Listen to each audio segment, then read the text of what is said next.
दो लड़कियां जंगल के तालाब में डुबकी लगाने के लिए मिलती हैं और अपने दोस्तों के साथ किनारे पर फिल्मेट को स्मारिका के रूप में लेती हैं। अचानक फैनी को अपनी जांग पर काटने का एहसास होता है, लेकिन वह सोचती है कि यह सिर्फ कोई मछली या झींगा है और इस पर दूसरा विचार नहीं करती है। उसे नहीं पता था कि उस दिन से उसका भाग्य हमेशा के लिए बदल जाएगा।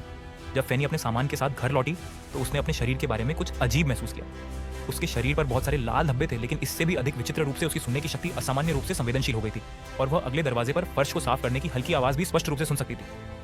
उसने अपनी सबसे अच्छी दोस्त को, जिसके साथ वह खेलती थी, इस बारे में बताया, लेकिन उसकी सबसे अच्छी दोस्त ने कहा कि ऐसा इसलिए था क्योंकि फैनी बहुत घबराई हुई थी। लेकिन अगले दिन फैनी को एहसास हुआ कि उस दिन उसने अपने शरीर में हो रहे परिवर्तनों को दबाने के लिए बहुत सारी संक्रमण रोधी दवाइयां खरीदी। उसका बॉयफ्रेंड पार्कस आया था, लेकिन अजीब बात यह थी कि जब वे दोनों साथ में खाते थे, फैनी अपने सामने रखे भोजन में जरा सी भी रुचि नहीं ले पाती थी और यहाँ तक कि जब वह अपने बॉयफ्रेंड को सामान्य रूप से खाते हुए देखती थी तो वह उल्टी करने से खुद को रोक नहीं पाती थी, लेकिन जो निकलता था वो बलगम होता था, जो बलगम जैसा दिखता था। उसके तुरंत बाद उसे महसूस होता था कि जिस स्थान पर उसे काटा गया था वहाँ और अधिक दाने हो गए थे और जब उसने उसे धीरे से निचोड़ा तो पीला तरल निकला।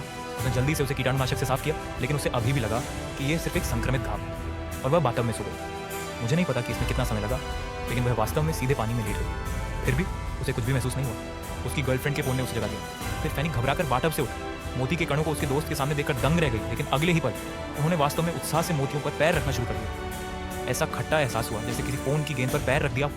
महिला ने उनसे जल्दी करने और रुकने की विनती की, क्योंकि ये सभी मोती उसके बच्चे हैं, लेकिन वे अधिक से अधिक उनके सिर पर खेल रहे हैं। रोकने का जरा भी इरादा नहीं। फैनी अचानक बाथटब से चौंककर जाग गई, इसीलिए यह सब सिर्फ एक सपना था।